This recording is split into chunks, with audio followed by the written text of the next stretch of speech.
செய்ய போற? வான்கோழி பிரியாணி செய்யலாம்ங்கறடா. சூப்பர்ப்பா. வா பசி இருக்குப்பா. தோரம்.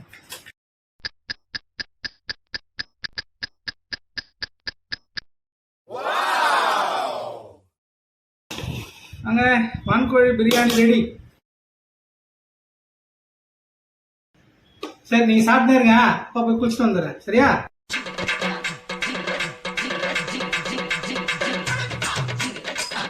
என்னப்பா சாப்பிட்டீங்களா?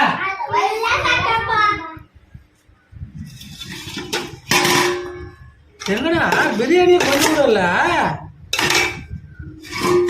பச்சடியும் நக்கிட்டுக்கிறீங்க மொத்தமா. அதான் இங்க மொத்தம் சப்பி கடாச்சிக்கிறீங்க. அப்பா கொஞ்சம் கூட பிரியாணி இல்லையாப்பா?